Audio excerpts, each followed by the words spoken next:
Hello everybody, welcome back to Real Talk Kinda. I'm your host Hayden McGraw, and today I am joined by...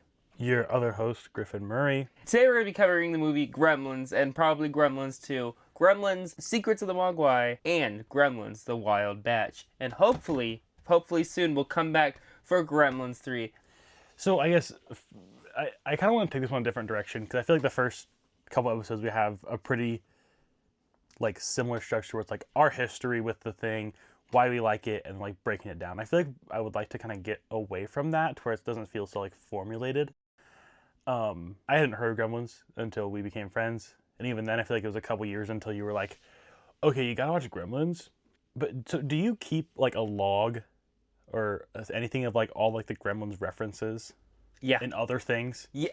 So this is actually funny. I was just showing one of my friends last night that I have a YouTube playlist of any YouTube video from across the entire platform. If I'm just watching a video and it references Gremlins, has a gizmo picture, has anything, there's videos that Matt Pat's videos are in there. There's random videos from across the internet that are just, you would never think they have anything Gremlins related, and they're in there. I made a video on TikTok forever ago, with all the different references in Family Guy and The Simpsons and stuff like that. I do try to keep track of that. I enjoy that very much. I think it's very cool how much it's referenced in pop culture, but also, yeah, like you said, not everybody knows what Gremlins is. It's not that they don't know what it is, but it's they don't know. Everyone knows what it is. If you say, oh, I had a little gremlin in my house. Well, that's the thing is Gremlins, and that is a whole thing, is that term is become more than Gremlins as a franchise. When it did exist before the movie, it was a term made for World War II, things that took down airplanes. The movie has popularized it, and now when you think of Gremlins, the movies ones are usually what you think of, but there is other Gremlins out there. Disney has their own version of the Gremlins. Yeah, that's really all I can think of. Disney's version of the Gremlins is a big one. Looney Tunes has their own version of the Gremlins, I think, also. Disney Gremlins? They had a book. Oh, very interesting. Nothing at all. Okay, so I guess I have seen that before. That character. Mm-hmm. Didn't know he was Gremlins. I asked all that because, we've talked about it before, Brooklyn Nine-Nine, they talk about it a couple times. I feel like I hear it in things, and I'm like, I got it. I have a couple screen recordings of some different ones I was going to show you, but I keep forgetting to. But there's one in Community where they bring up they have those, so they have Ratatouille, and then they have, the knockoff of Ratatouille. Okay. So it's this is the Dubai version of Gremlins, and it's basically it's just a ripoff of the movie Gremlins, yeah. But it's but they go into it, it's funny because it's all the rules are just a little bit different. It's Yeah, I feel honestly, the big thing about the Gremlins franchise, I feel, is it didn't really gain a lot of its popularity until probably in the last 10, 15 years. It was popular when it came out, and then the second one kind of came out, and it kind of just fell off since, from there. I'm making a whole video right now about it, but around the Blu-ray release is when it kind of started to become popular again, and then it became a big pop culture thing. A lot of with 80s things, like Beetlejuice and that stuff, didn't really get popular until recently, and then obviously sequels came out and all this other stuff has come out for it. So this is great because this is going to bridge all of our episodes together. Speaking of Beetlejuice, I listened to some of the music of Alex Brightman singing School of Rock, and I know that Alex Brightman is Beetlejuice. That's I probably think he's most known for. Yeah. Now, at least. Other than punishing Q on Impractical Jokers. Right.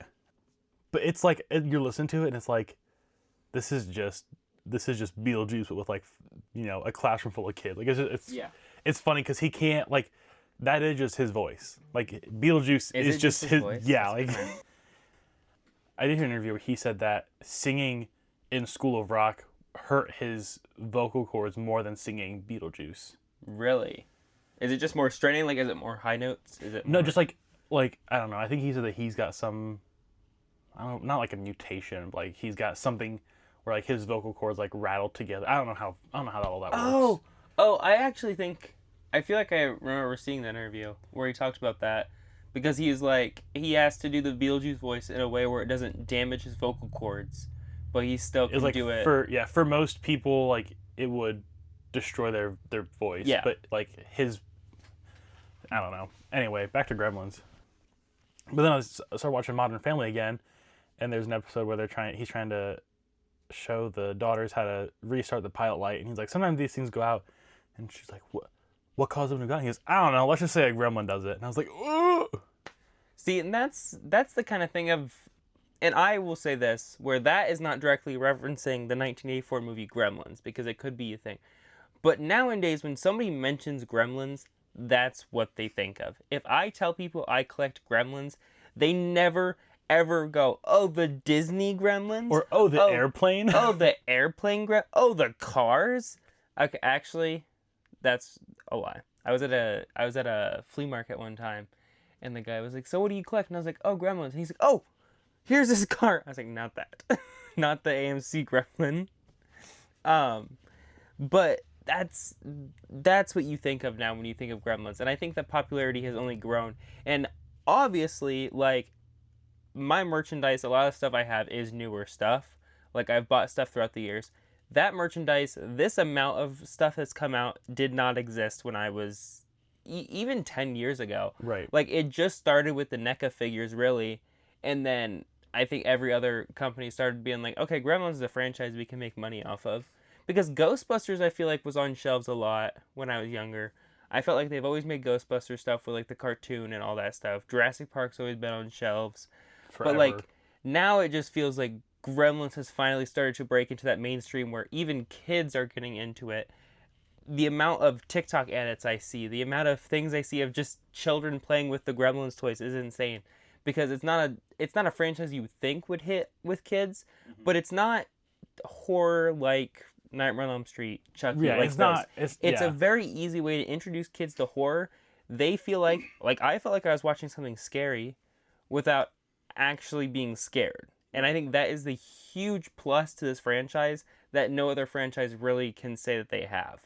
Like, if you're scared of the Gremlins, and some kids are, but it's super easy to overcome that fear because the movie is almost completely based out of logic. Like, you know none of this is real because it takes place in such a fake town on purpose. But then it's like, yeah, then you look at like stuff like It. Exactly, yeah. And it's like, this is just a clown that kills people. Like, no, but I was terrified of it as a child. Like, my mom showed me that. I remember seeing it on a shelf. We were at Family Video. And I was like, is this scary? Mom was like, hey, we can watch it. And it scared the shit out of me. I thought he was real. In my head, he was going to kill me. Because I was only going to be 2017. I was only going to be like 17 when he came back. Because it's like every 27 years he comes back. So I was like, oh God, I'm not 18 yet. He kills kids. I'll still legally be a child. He's going to kill me. But luckily, you were going to be 2017. So like you were so far past that. I was like sucking his blood, because I'm a vampire. Because they're old, Because they're old and immortal, yep. Yeah. Speaking of vampires, Grandpa Fred from Gremlins 2, a horror host, which is really, really funny because that is an actual thing that people then did. People did become horror hosts then, and we have like pictures of them up at my work. Like, it's weird that, and that's a big thing about Gremlins 2 is it parodied a lot of things that would come in the future. There was an archery channel that exists. There was a cooking channel that was a joke. A joke of this lady is in a kitchen cooking food and you're watching it. And now it's like, and that is the thing people do. People pay to watch people cook. Like, that's so far to the point that like Rhett and Link started a cooking YouTube channel because it was because it was a viable option. I've always thought that they don't do the cooking, but like, oh yeah, I always thought food theory and stuff was always silly, but they get views. Like, people watch that stuff. I think the main appeal for the Mythical Kitchen is they do like the weird stuff. Like they do. Is Rhett and Link actually hosting it, or is it just no? They show up every now and then, but like they don't host it. It's just part of their. Yeah, Trevor from Smosh. He's on Smosh. Yeah, I think so. So he's Mythical Kitchen. Okay.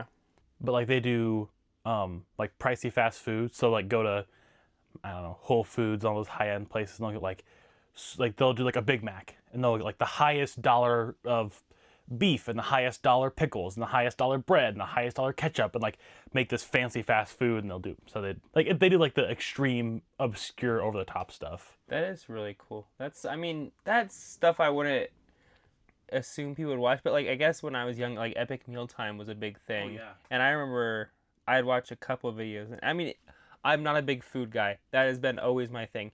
You put a big dish in front of me that's a ton of different foods touching, and I don't think that looks delicious. I think, why are all those different foods touching? You think, give me a taco, no lettuce. Yes. I mean, it's weird. No lettuce. Anyway, I keep dragging us. This is how this episode's going to go, is Hayden's going to go, Gremlins, Gremlins, Gremlins. And I go, wait, can I talk about something very off topic? And then go, Gremlins, Gremlins, Gremlins. And I go, wait a minute. No, that's totally fine. That's kind of, I think, what the podcast is about. It's our different views on things. Although did you end up rewatching Gremlins? No, I ran out of time. That's totally fine. I did so I watched like the first like 5 minutes. So I can't remember the first thing I was gonna say. Okay. So just move on to the second thing. Great start. The swords. Whenever he opens a door, Yeah. those weren't supposed to fall, right? Mm-hmm. Mm-mm. They were not supposed to fall. They were supposed to fall. That was they part were. of the script. Oh, Yeah. I thought that was okay. Well, Yes, never mind. that was part of the- I have nothing to say. Yeah, that was part of the initial script too, which I've read, because I'm a loser. I did want to ask you, I guess, and this is where I'll say, outside of me being obsessed with Gremlins, outside of my opinions on the Gremlins series, how do you look at it as a film? Do you see it as like an actually top, and you can say whatever. If you're like, you know what, I like it because you like it, not my favorite thing, that's fine, I get it. I've accepted it. I've argued with people over and over again online with way stupider opinions than anything else. Well, this is as good a time as any. Gremlins sucks. No, I'm kidding. Honestly, the first movie is good.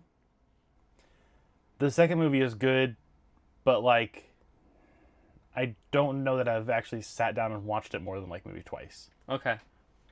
I see, the second one is my favorite, but I think it's become my favorite because it's more of the movie that Joe Dante wanted, and I feel like I'm more of a fan of Joe Dante and like his work with the Gremlins. I like the Gremlins franchise the way it was, and I feel like the first movie was under Spielberg and it was under Warner Brothers Watchmore, and it wasn't the way Dante wanted it.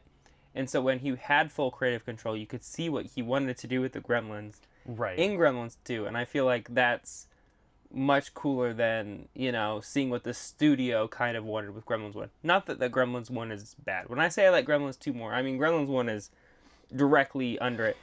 If you say which one would you rather watch, it's like, it's a hard choice. I enjoy both for different reasons because they're completely different genres of film.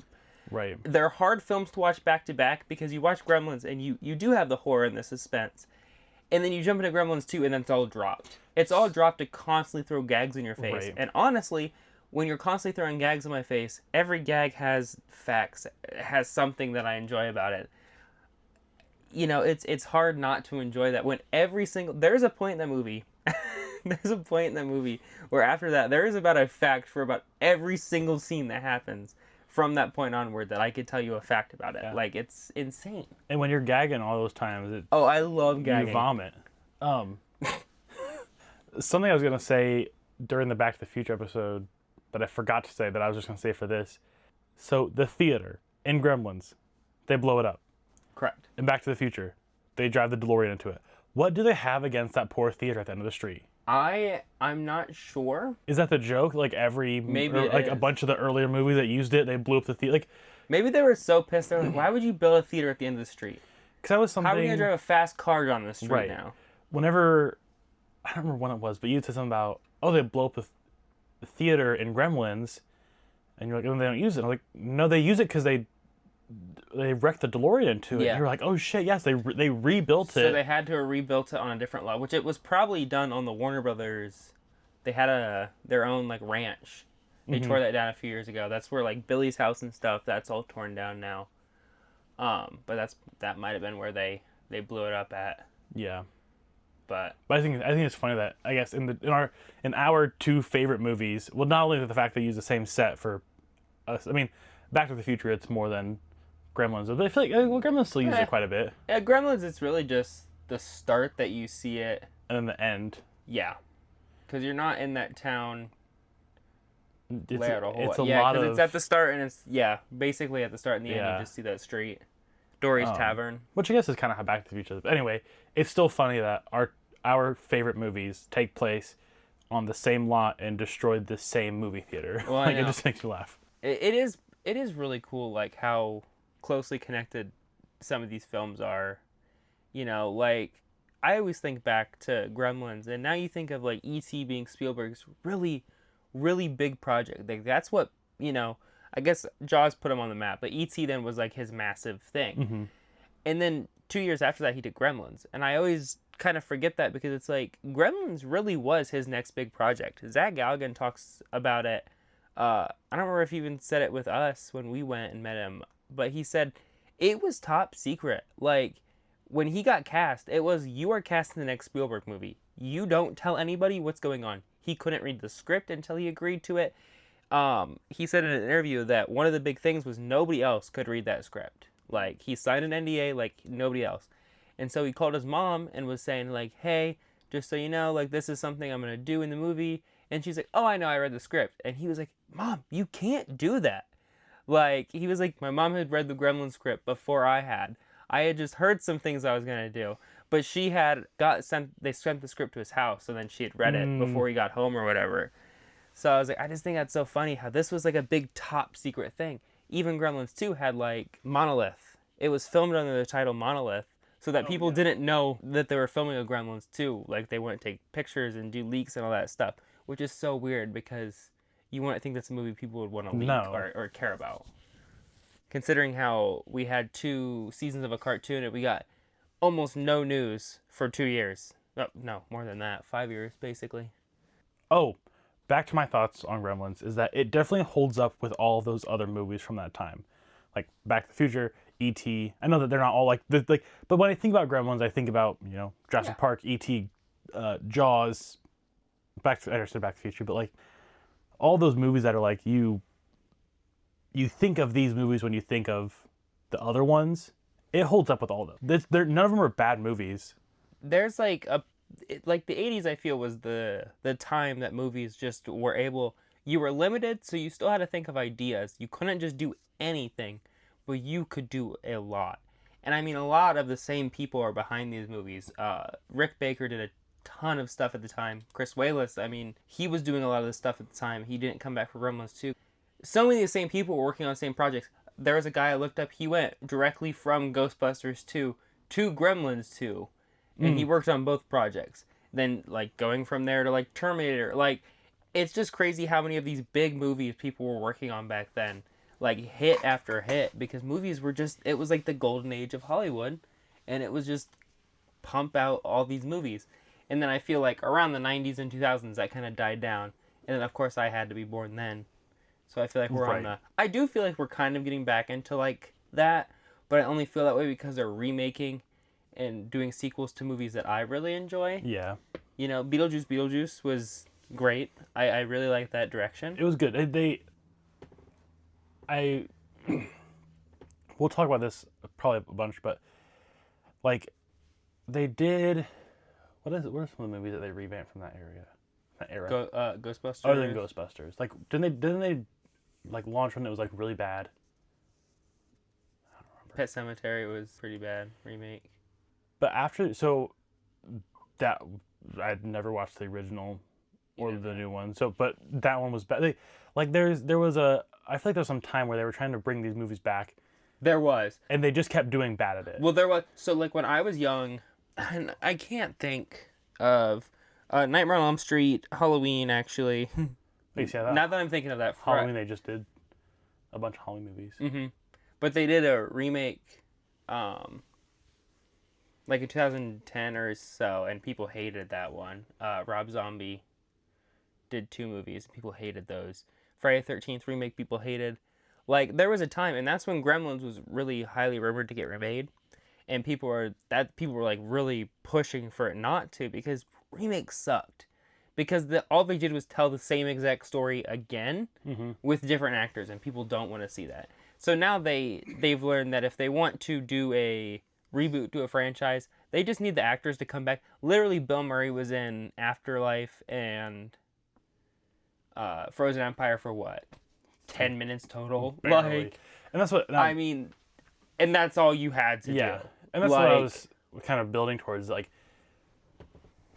as far as my movies, like, what I watch is concerned, like, Ghostbusters was the first one in a long time to reboot and get it right. And it was just because the way that they used the original actors and built on that story with new actors and kind of blended the stories together and are slowly kind of pulling them apart instead of just being like, exactly, yeah. here's these guys and everyone else is gone. It's like they did it in a very good way to where now it feels like in Frozen Empire, like Dan Aykroyd has his little shop. Ernie Hudson is the mayor. Bill Murray is, I don't even know what he's doing whatever. Or I don't know if Ernie Hudson's the mayor. Isn't he? He's a businessman. He's at least he's in charge of the Ghostbusters like tech development company. I don't know, whatever. But, like, they all have their own things that aren't just ghost busting, and they're able to get, you know, what's his name? The guy that died. Harold Ramis. Yeah. They're able to get the people who are playing Harold Ramis's kids to kind of take over the ghost busting job. And it was just really well done. What else they just... Oh, Beetlejuice. That's where I got this from. But yeah. They didn't make... You know, they didn't make all of them be the main characters, but they still had them there to where they could kind of cut back for these like iconic gags of like, oh, here's this happening, and it's like, oh, okay, and then cut back to like the news story. Like it's just, I feel like they're finally finding their footing for how to reboot these movies and have them not be terrible. Yeah, because it's like you don't need to do a full reboot, and I think that's the big issue of they wanted to restart these franchises, but the issue is that first movie, people know these characters. People grew up with Freddy Krueger. People had watched 8 movies before that. So you remade him. You couldn't change his backstory. You couldn't change that. So they had to tell the same story. And so what happens is you just do the first movie again with different actors, and then people go, why would I want to watch this movie when I already enjoyed the first one that was better and had the people that I enjoyed more? And the issue is those franchises, the remakes, needed to get to the second movie. They needed to get to the third movie to actually get their own ideas in there, get their own projects really moving, get their own, you know, if Freddy Krueger is going to do something different, you're going to keep the first story real the same, and then the second one you could do your own story. Right. But they never got to that point because the movies performed so badly. And that's like that's where I kind of get into with like Ghostbusters is that they brought back kind of the same story, but they did it in a way to where it felt different because they still fought Gozer at the end. Like they still. But you are catching up with these characters 40 years later instead of being retold the characters' storyline. Yeah, because you're catching up with the characters as you catch up with the original Ghostbusters, as the new characters are catching up with the Ghostbusters. They just know them as, oh, this is my dad, or oh, this is my grandpa's friends that he worked with. But then as they're kind of finding out more about them and who they are and what they're doing, like you all sort of find that out. So it's like. Exactly. I mean, imagine in, let's say 20 years, we sit down, Minecraft movie 2. 7. God, that'd be awesome. You know, we're all there. Or, you know, there's been so many, and Jack Black's been out of it. He left after the third one, you know, they just didn't pay him enough. And all of a sudden, they hit a block, and he spins around, I am Steve. White glowing eyes. Like, that's peak. We would all, you know, chicken jockey, throw our popcorn. Yeah. That's up the movie theater. Now, what if, let's say, we go in 20 years and they say, a Minecraft story remake. And it's a new person who's not Jack Black. It's like, you know, Finn Wolfhard. And he's like, I'm Steve. Like, we don't fucking want that. No, we want Jack Black. So you got to keep the same people. You don't have to have them in the entire fucking movie. I get it, they're old. That's my thing.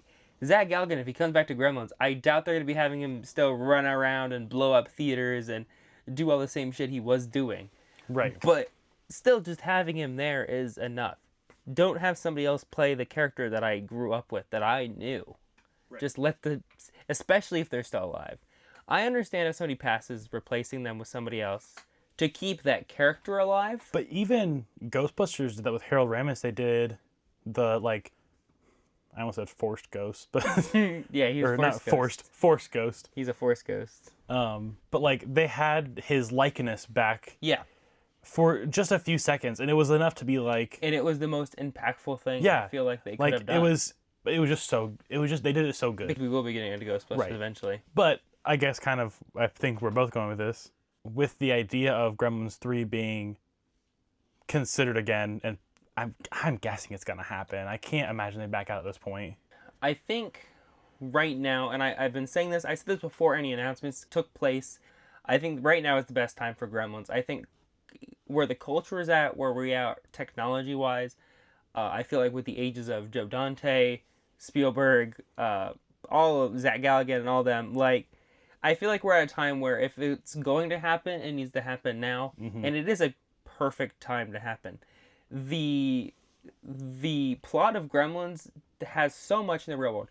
Like, the Daniel Clamp in Gremlins 2, made in 1990, Daniel Clamp is a parody of Donald Trump, the president. Like, there is an idea for a movie. That's handed to you. I know that's pretty easy to go with, the President Clamp thing, and everybody's thought of that at this point. But I really do feel that if they do another film, that's what they will do, because why not bring him back? Because they'll bring as much, they'll always bring as many people as they can back. Right. And I really don't believe there'll be a Gremlins 4. I believe if we get 3, that'll be it. They will do a close to the franchise. Because Gremlins 2 was supposed to have a thing where Gizmo gets a raincoat, and so he never gets wet. So that was supposed to end the franchise. But Warner Brothers said, no, you're not allowed to do that, because we want to be able to make more stuff. I would like to get more money from this. But I do feel that if they let Joe Dante do his thing, and Warner Brothers doesn't step in again and go, no, you can't do that, we will see, like, no more Gremlins after that. Even if Warner Brothers does step in, I feel like this will be the end of Joe Dante's Gremlins. Correct. I hope, I keep going, 20 years my kids could have, I like live action Gremlins. I'm not saying I want the cartoon from here on out. I would still love Gremlin stuff, live action Gremlins. But I don't want something titled Gremlins 4, because I don't like when movies are titled sequels, but they're by different directors, they're by different people.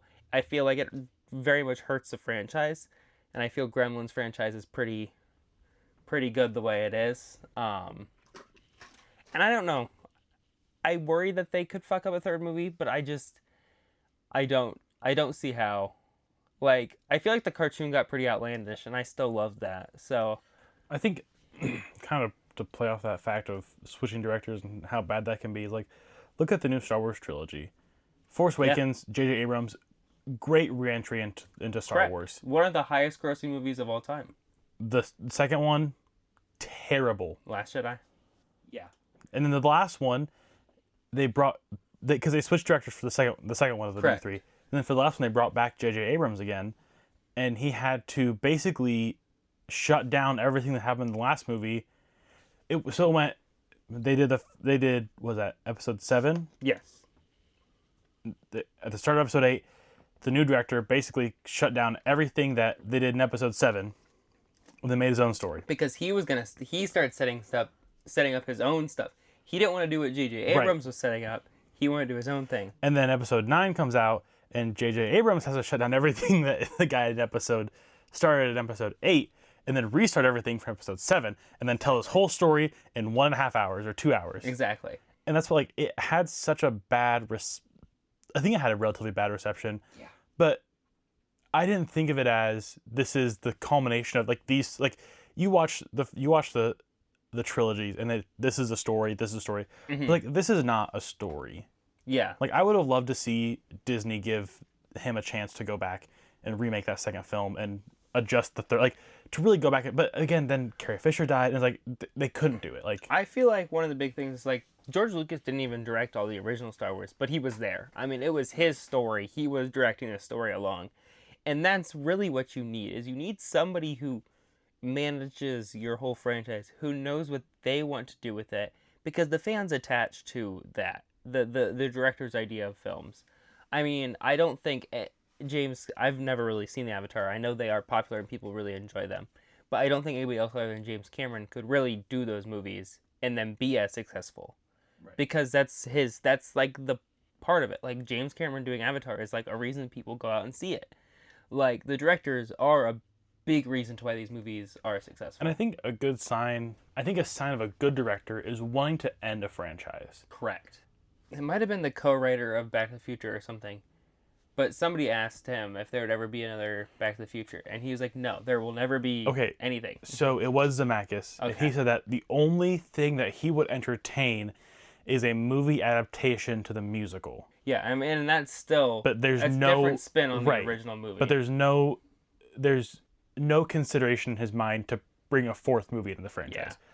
Which is why I don't want a fourth one. No, and that's totally understandable. One of my big things is Gremlins is timeless, but at the same time, you watch it and you can tell it's the 80s and it's the 90s.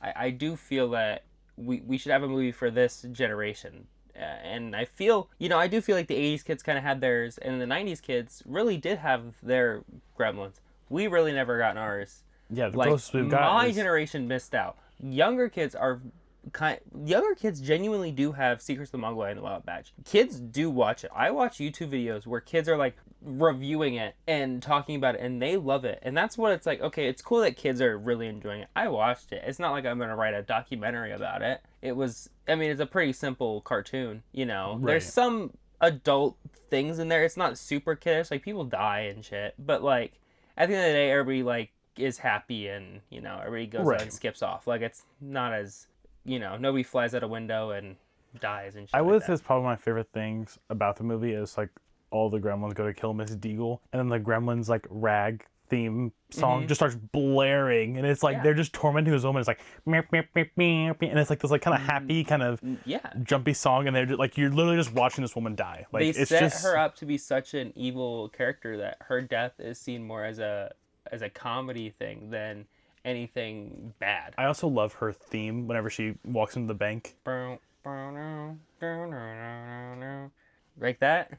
Yeah. Like, the music that they have accompany the characters, especially Mrs. Deagle, it's like, it's so like, I don't know how to describe it without being like kind of vague. Like, it's so like thunky and like kind of like you can tell that like something is not right. It's like, it feels, and I feel like one of the big things is it feels very Christmassy to me. Yeah. It's always felt like the Christmas Carol to me, and I don't know if that's just a weird thing that I've made up in my own brain. Yeah, but it reminds me of the Christmas Carol. I'm gonna stand by my use of the word thunky. Thunky? I don't think that's a word, but I did use it. So he's a big thunky guy. He's a big thunky. What's up? Welcome back to the Real Funk Cut. That was something I was talking to my uncle about the podcast, because he loves Back to the Future. He was like, I could have talked about that movie for 4 hours. And I was like, yeah, I know. You should. Yeah, I was like, please come do it. Like, we need someone to carry a conversation. And he said that he wanted to hear your take on if Gremlins is a Christmas movie. So I actually just was looking at my Reddit post I did this last Christmas, where I argued, does anybody truly have the take that Gremlins is not a Christmas movie? Because at this point, it is synonymous with Christmas. Right. Gizmo is a Christmas gift. All of this takes place on Christmas. And it's really, what is your idea of a Christmas movie? Every Christmas, I think about Gremlins, and I can tell you, so many other people do also. Like, every single time around Christmas, it is so fun to be part of the Gremlins community, because so many people are talking about it. Because just people are like, I'm showing it to my kids for the first time. I'm showing my wife for the first time. Like, it's all really fun to be involved with. And then it's always real sad after Christmas. I'm like, okay. It's like you're waving bye to all these, like, new friends. It's like, okay, I just made all these new friends, and now the subreddit, like, drops down and, you know, stuff. But every Christmas, it pops back up. I've always seen it as a Christmas movie, but I also see Gremlins 2 as a New Year's movie. So I think that they are, like, literally back and back. You watch them back to back. I can't wait for Gremlins 3, the Easter movie. Critters. So Critters actually did that. They did like an Easter movie, which Critters is like a. It was written around the same time as Gremlins, but they took a lot of inspiration from Gremlins. Is that the little, like they're like this Little big black and balls. they're like yeah. And but I almost bought one the other day at a flea market, and then I was like, I'll wait, because it was like $10. I was like, I'll wait, and when I come back, I'll circle back around and buy it. It was gone. I guess Valentine's Day would be the next holiday. That would be cool. Yeah. Gremlins on Valentine's Day. Pucker up, Greta. That'd be the tagline. Gremlins 3. Pucker up, Greta. I do wonder where they'll take them for a third movie. I've always debated, because people always say like cruise ship would be cool, but I'm like, that's just too easy because there's just too much water. Like I reasonably don't see how they stop the Gremlins at that point. It would be cool if like there was if they would do a cruise ship thing, there'd be some sort of like a infestation of gremlins, let's say at a dock or wherever, and then like some kid goes and finds out about him and finds out about Billy and his involvement, goes to his house, and he's like, I need your help, and they go like put him on a cruise ship that's like they don't put any water on it, I don't know, and then they'd have some caveat like gremlins can't multiply in salt water. Yeah. So then they would throw him out on this cruise ship and like sink the ship, but then be all this stuff with trying to distract them and get them on there, get off the ship, and then all like they could do it. I mean, people have said too, one of the big things they need to do is have Gremlins in a plane, just for that reference. Like when I was young, I would read somebody like I would look up Gremlins 3 script and just read whatever people posted and thought they were all real scripts. So I remember somebody made one about like Billy getting on a plane and they like serve him water and he has like Gizmo in a thing, and then Gizmo multiplies on the plane, and then they cross a time zone. So Billy doesn't realize now it's midnight, and then like whatever. Like I remember reading that. I remember reading one about like somebody pouring some like something on Stripe, and Stripe like multiplying after he's dead into like evil like little like more gremlins and stuff, that like reincarnation of him and shit like that. Like there is stuff I feel they can do with it. There's so many places I feel they can go. I mean, they were in just a building in New York. They haven't really gone into a whole city yet, which I do think is. I would like to go on the record as saying that's my first movie, but prediction. Right, they have a whole city in the first. That is true. Fake fan. My prediction. That's a small. Let's say a third movie. What? I was thinking more. That's just more of a small town. Yeah. I was thinking more like. Let's say Gremlins 3 happens. I'm going to go on the record as saying that the way that it's going to start is going to be something with Gremlins somehow come back, and somebody, I'm going to say a kid because that's how they normally go with it, finds out about it and goes and gets Billy, and there's going to be a scene where he's going to walk up, the kid's going to walk to the door, he's going to ring the doorbell, and Zach Galligan's going to open the door, and then the kid's going to go, I heard you can help me with some gremlins, and Gizmo's going to pop up over his shoulder. I can almost see it right now.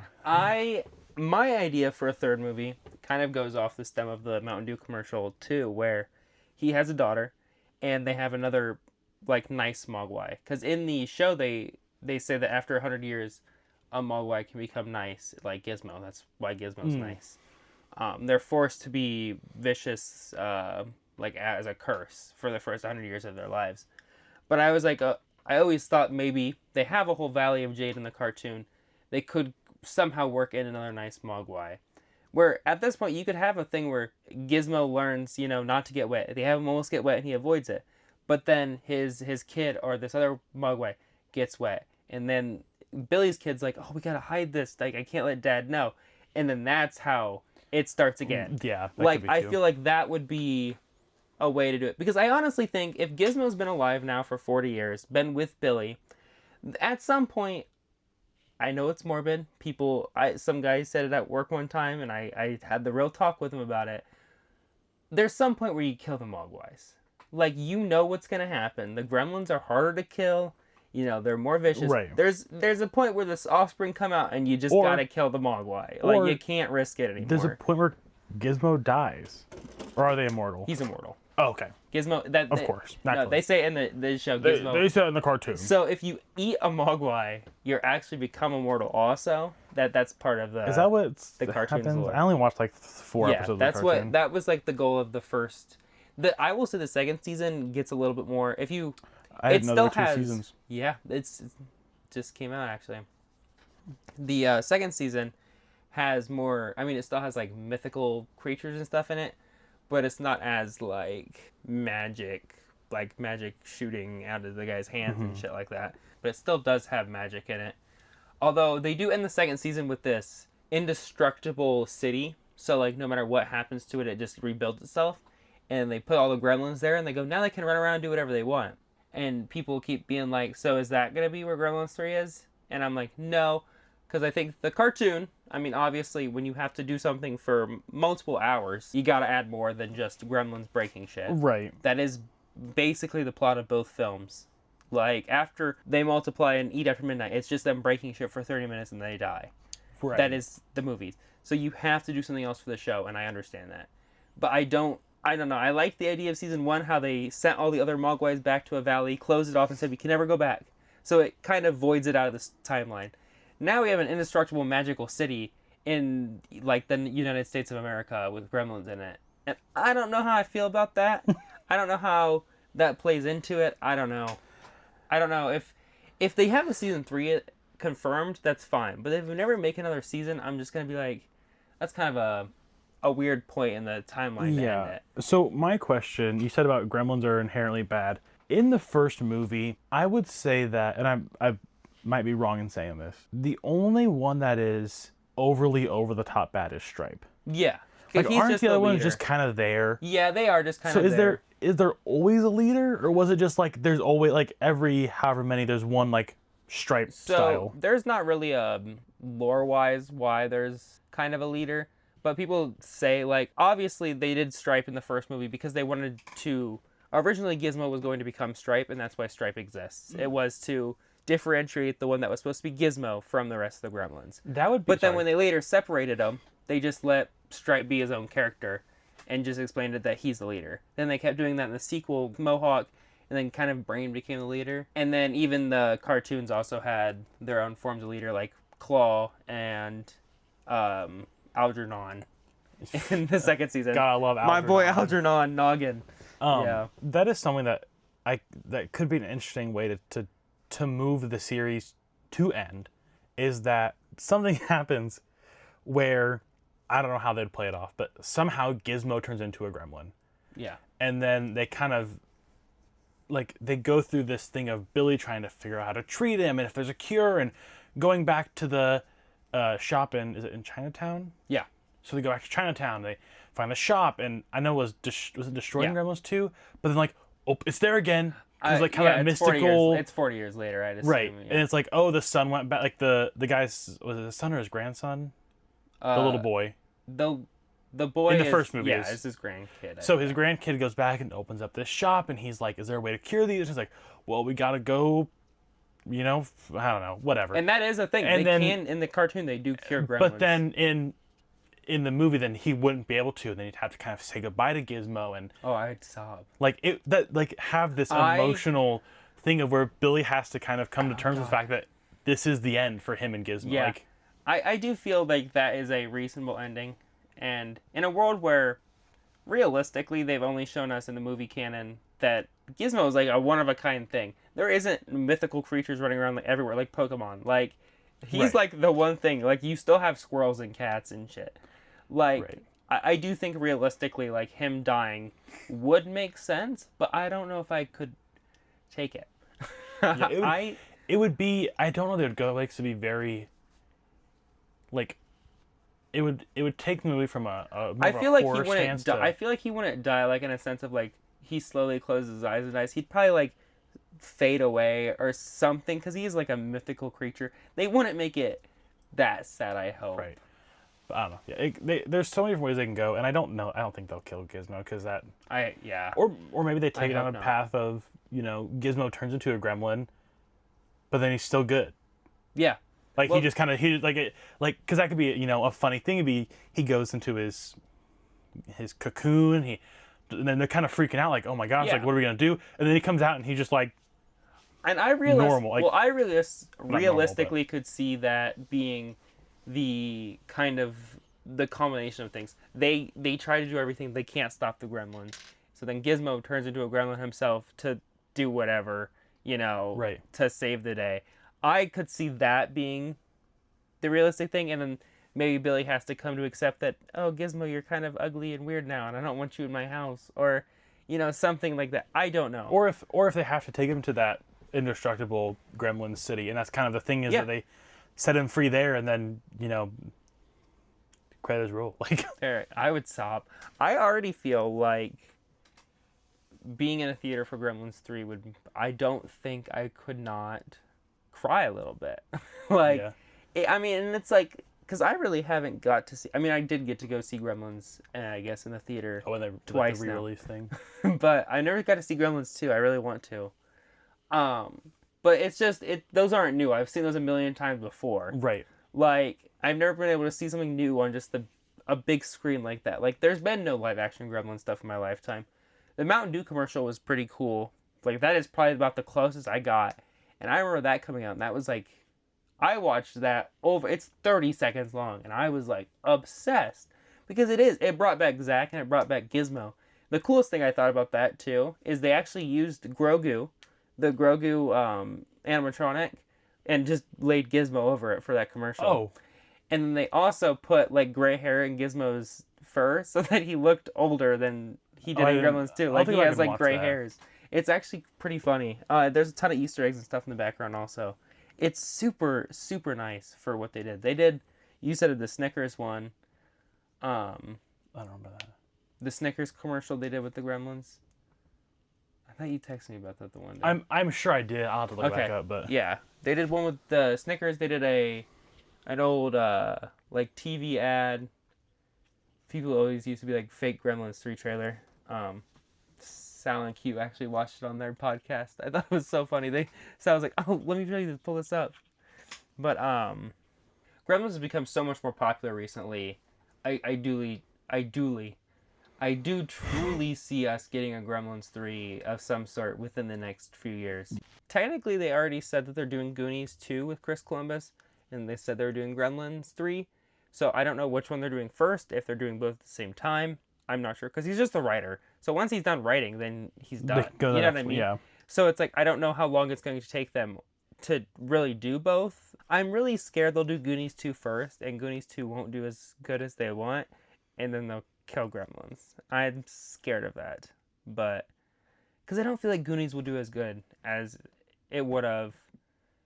Because it is iconic, but the characters I don't feel like are as iconic. Like, a lot of those actors aren't super well-known people. Not that Gremlins are, but the Gremlins characters are well-known. The idea is... Yes, the idea... Well-known.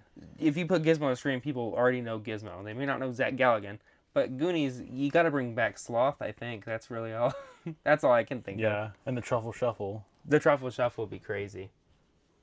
Yeah, so that's part 1 of 5 of the Gremlins. This is... Okay, unironically, this is probably the least editing you'll have to do for an episode. Yeah, probably. I did do a lot of like drinking and shit, but I feel like I wanted to talk about the rules, unless you wanted to be done. We can talk about the rules. Okay, so very often people talk about how the rules don't make sense, and do you feel that way? It's kind of unfair because you kind of yell at me every time I bring it up. Explain it, yeah. So I guess I will take that. I'll take that point of view that it doesn't make sense to the point of really the only thing that doesn't make sense. Everything is kind of cut and dry. Don't get them wet. Don't let them get into bright lights. I'm guessing the point that you're going to touch on, which is the point that I haven't watched. I haven't watched the cartoon, so I don't know. But when is after midnight, and when does that timer reset? And I think because technically it's always after midnight. And I loved for the longest time they kind of just ignored the fact that was a plot hole. They just did not care. And then I feel like when Gremlins started to become more and more popular and more people started to question it, I've read people write reviews about Gremlins, and that is like their biggest reason to why they just do not like the movie. It doesn't make sense. And so now I feel like they're kind of like, okay, we'll explain it, but it's not something that needs to be explained. Like, to me, it never crossed my mind that it didn't make sense. Right, and it doesn't until you watch it a couple times and then you think about it. Like, and it does make sense. So, if you don't know, the 3 Gremlins rules. The first one is don't expose them to bright lights. That one most people don't have any issue with. That one, I would say there's a couple times in the cartoon where they forget that that's a rule, but they did a lot better in the second season. And also you can say light doesn't kill them, it might just hurt them, and you can withstand pain a little bit. So maybe they just don't care. I've always thought of it they do that way. smoke. Yeah. Whenever they get, it's not that it's just like a discomfort. Like it looks like it probably hurts, but yeah. but still, yeah. But like they're hanging on lights and shit in the one. So it's like I've always just wondered, you know, it must not be that bad. Like, you know, it must not be like burning their flesh. Right. Like it probably is just like a sunburn or something. But nobody really cares about that rule. Getting them wet, people often say they run around in snow a lot. They drink beer. They eat ice cream. Why does none of this affect it? And I think they've kind of done a very good job of being like, it needs to be pure H2O. Or Mountain Dew. Or Mountain Dew, but that's that's the commercial. That's not a canon. That's not a canon thing. Although I did write an entire Griffin one day. Was not at school, and I wrote. It popped up on my Snapchat. I wrote an entire thing of how the Gremlins Mountain Dew commercial could be canon, because it was just me and him at the lunch table during COVID. So we had to be at real small tables with like nobody. We had to sign up for who we were gonna sit with. Yeah, we had assigned tables. So if your friends weren't there, you sat alone. So if me or Griffin weren't there, we sat alone. But I wrote up a whole thing on why I thought the Mountain Dew, or how the Mountain Dew commercial could be canon. But one of my biggest things was that breaks the pure H2O rule, which is highly debated. It's never said in the movie, that's why. It's never even said in like the cartoon. But it makes sense. You don't know what Billy's got in that can. He could have filled it up with water. Anyway. Yeah. But that's the big thing about the second movie is people think the reason there's all different colored mogwais is because the paint or the water runs through Billy's painting that he's done. So people think that that's what caused to have the other mogwais, when technically in reality it was just Rick Baker wanting to do different designs for all the mogwais. But it's a more fun story. They don't really. I don't think they came up with a real reason.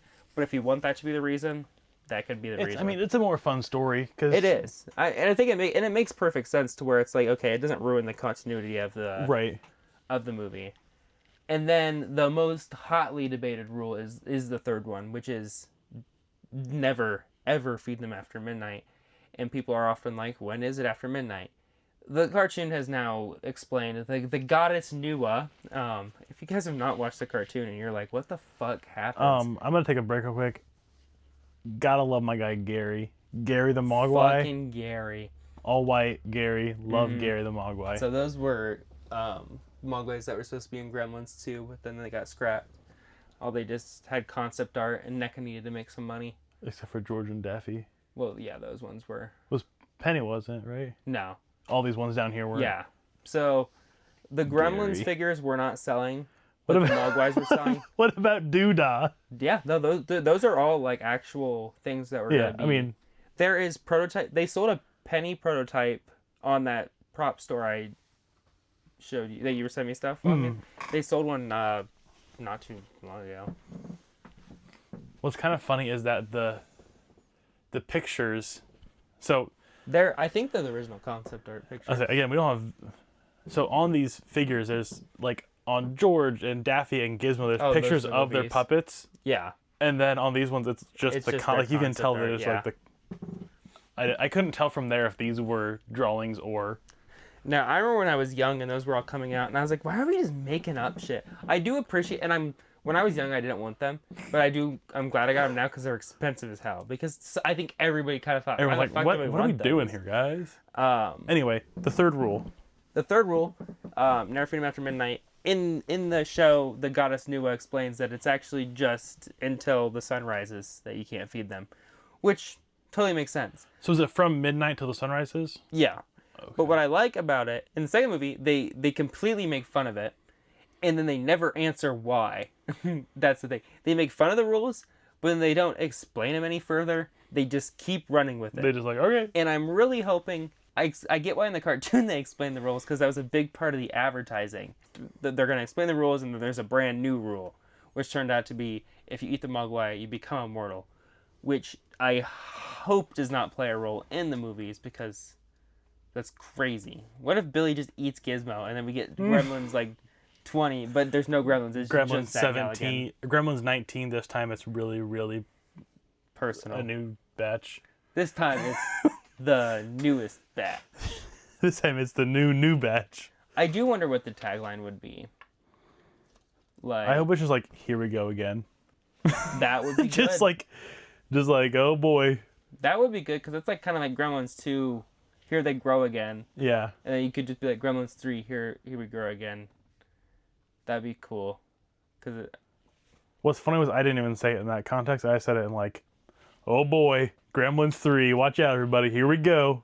Like kind of almost like in a sarcastic way, like, that's like, get ready. I like Plants vs. Zombies 2. Its tagline is it's about time, and it's a time travel game, but it also just took forever to come out. So that's so it's like a double. So that's like the double thing. I always thought that was funny. We probably gotta cut this because if not, it's gonna be Oh yeah, long. just like my forehead. Yeah, you thought I was gonna say something bad? Yeah, no, we're keeping that in the episode, guys. Don't worry about it. Long like his forehead. Floorhead. But no, I think that is. Let's be real. This is not the last time I'm talking about Gremlins. I'm not worried about missing anything. No. If you haven't seen Gremlins, what the fuck? Now, if you haven't seen Gremlins, if you're watching the day this is posted, they should still be free on YouTube. So get there and watch them, because they're great. I think Secret of the Mogwai is on YouTube now too. In 3 weeks. I do believe so. It might be 2 months. Maybe not. If it's not, then buy it. What's wrong with buying? Go to you Walmart. Know how many copies of Gremlins I own? They're all down there. Yeah. I put them on the shelf. Go to Walmart and dig around that $5 bin, and you'll find both movies and probably Little Shop or Beetlejuice or something else. Exactly, and all those are good movies. But that is Gremlins Part 1. Basically, probably. So I thank you guys all. Thank you guys all so much for watching. If you have any feedback for this episode, please let us know. We do appreciate everybody watching, messaging us, letting us know that they enjoyed the episodes. We've been enjoying making them. We've been doing a lot lately. We've been doing a lot of these. Yeah. We had that. I don't know. We don't need to get into it again. We got into it last time. Yeah. But yeah. First off, we gotta give a little teaser for next time. Oh yeah, what are we doing next time? Let's talk about it. So, next Isn't time. That Rhett and Link's thing? Yeah, Let's that's talk the about beginning. that. Anyways, you know what time it is. So next time I think we'll have to discuss how it's not a game, it's just a ride. And for those who know, you get it. And for those who don't, you'll see in 2 weeks after this is posted. And Hayden doesn't even know. I don't want to say. This is a surprise for everybody. What the fuck is it? I'm scared. Am I not going to know for 2 more weeks? No, I'm going to tell you Okay, as soon as we cut. Thank you all for listening to A Real Talk Kinda. I've been your host, Hayden McGraw. And I have been here as well. Thanks for watching.